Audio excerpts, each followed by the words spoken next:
السلام علیکم۔ آج کی ویڈیو کا موضوع ہے غزوہ خیبر جو کہ محرم 7 ہجری کو ہوئی۔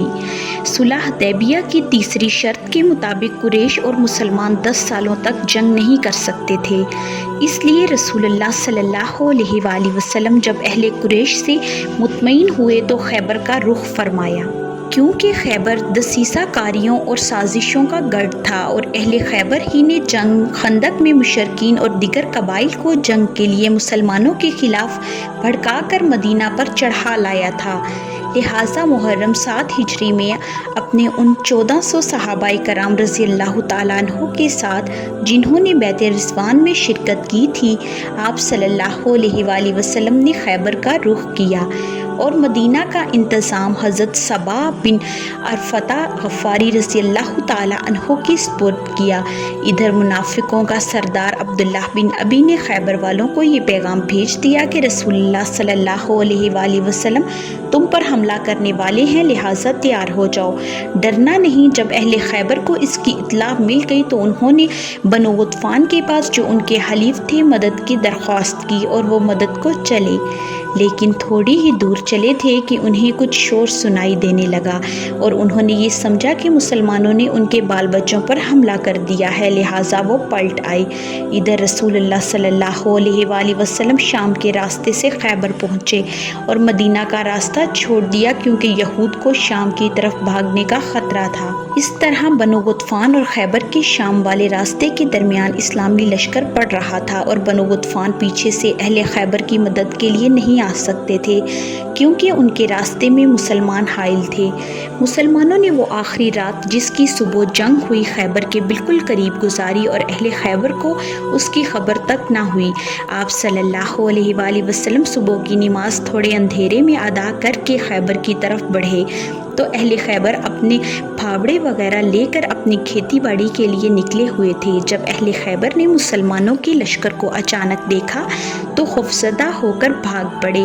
رسول اللہ صلی اللہ علیہ وآلہ وسلم نے یہ منظر دیکھ کر فرمایا، اللہ اکبر، خیبر تباہ ہوا۔ جب ہم کسی قوم کے میدان میں اتر پڑتے ہیں تو ان ڈرائے ہوئے لوگوں کی صبح بری ہو جاتی ہے۔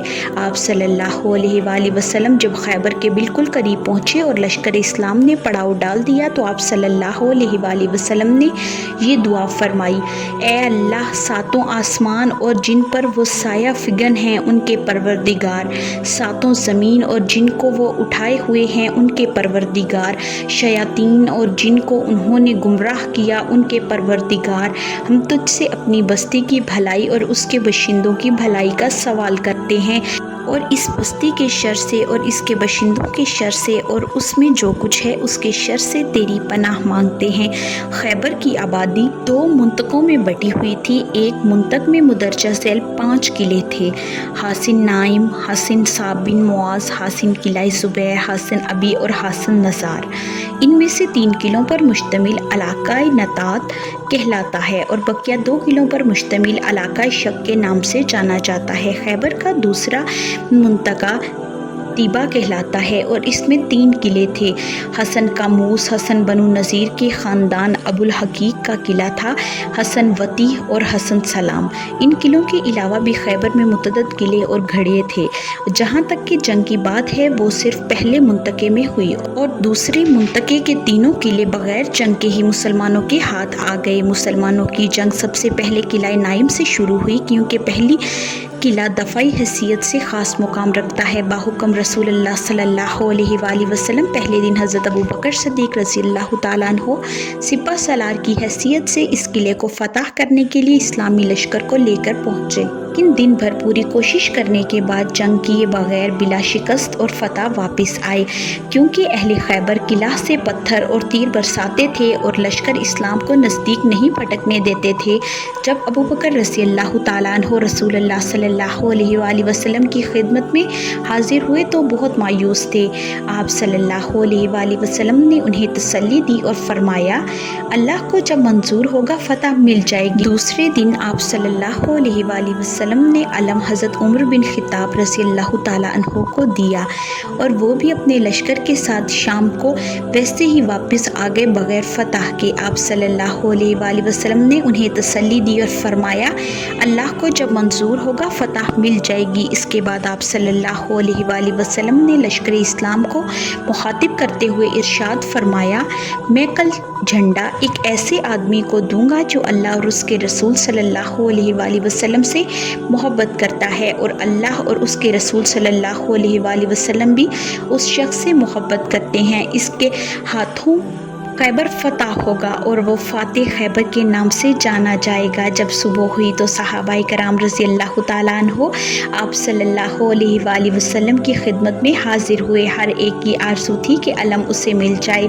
رسول اللہ صلی اللہ علیہ وآلہ وسلم نے فرمایا، علی بن ابی طالب رضی اللہ تعالیٰ عنہ کہاں ہیں؟ صحابہ کرام رضی اللہ تعالیٰ عنہ نے عرض کیا، یا رسول اللہ صلی اللہ علیہ وآلہ وسلم، ان کی تو آنکھیں آئی ہوئی ہیں۔ صلی اللہ علیہ وآلہ وسلم نے فرمایا، انہیں بلاؤ۔ وہ آئے۔ رسول اللہ صلی اللہ علیہ وآلہ وسلم نے ان کی آنکھوں میں لعاب دہن لگایا، جس سے تکلیف جاتی رہی، گویا انہیں کوئی تکلیف تھی ہی نہیں۔ آپ صلی اللہ علیہ وآلہ وسلم نے حضرت علی کرم اللہ وجہ کو جھنڈا عطا فرمایا۔ علی رضی اللہ تعالیٰ عنہ نے عرض کیا کہ جب تک میرے جسم میں جان رہے گی لڑائی کرتا رہوں گا، یہاں تک کہ وہ ہمارے جیسے ہو جائیں۔ آپ صلی اللہ علیہ وآلہ وسلم نے فرمایا، اطمینان سے جاؤ اور میدان میں اتر کر انہیں اسلام کی دعوت دو اور انہیں اللہ کے حقوق سے آگاہ کرو۔ باخدا تمہارے ذریعے اللہ تعالیٰ ایک آدمی کو ہدایت دے دے تو یہ تمہارے لیے سرخ اونٹوں سے بہتر ہے۔ کے بعد حضرت علی کرم اللہ وجہ اسلام کا جھنڈا لیے ہوئے نعرہ تکبیر کی صدا بلند کیے ہوئے اسلامی سپاہیوں کے پاس خیبر کے قلعہ نائم کے پاس پہنچے اور یہود کو اسلام کی دعوت دی، لیکن یہود نے مسترد کر دی اور اپنے بادشاہ مرحب کی کمان میں مسلمانوں کے مد مقابل آ گئے۔ مرحب میدان میں اتر کر دعوت مبارزت دیا۔ اس کے مقابلے کے لیے حضرت عامر رضی اللہ تعالیٰ عنہ آئی، لیکن لڑائی میں عامر رضی اللہ تعالیٰ عنہ زخمی ہو گئے اور اسی زخم سے شہید ہو گئے۔ اور جب عامر رضی اللہ تعالیٰ عنہ زخمی ہو گئے تو حضرت علی رضی اللہ تعالیٰ عنہ مرحب کے مقابلے میں تشریف لے گئے اور مرحب کے سر پر ایسی تلوار ماری کہ وہ وہیں ڈھیر ہو گیا۔ اس کے بعد حضرت علی کرم اللہ وجہ قلعے کے اندر پہنچے۔ کافی مضبوط لوہے کا بنا ہوا 80 من کا دروازہ تھا اور قلعے کے اندر سے یہودی سنگ باری کر رہے تھے۔ علی کرم اللہ وجہ نے نعرہ تکبیر بلند کیا اور رب کریم سے دعا کر کے جب اپنے دستے مبارک کو قلعے کے دونوں چوکھٹ پر رکھا اور زور سے دبایا تو دروازہ ہل پڑا۔ پھر کیا تھا، حضرت علی کرم اللہ وجہ نے گھٹنے کے بل ہو کر قلعے کا دروازہ اللہ کی رحمت سے اکھاڑ دیا اور کافی دوری پر پھینک ڈالا۔ قلعے کا باب رئیسی اکھڑ جانے کی وجہ سے اسلامی لشکر قلعے کے اندر گھس گیا۔ مرحب کے بھائی یاسر کو حضرت زبیر رضی اللہ تعالیٰ عنہ نے مبارزت میں قتل کر دیا۔ پھر مسلمانوں کی یہودیوں سے گھمسان کی جنگ قلعے میں شروع ہو گئی۔ قریب سبھی نامور یہودی قتل کیے گئے اور یکے بعد دیگرے قلعے فتح ہو گئے۔ بالآخر یہودیوں نے ہتھیار ڈال دیے۔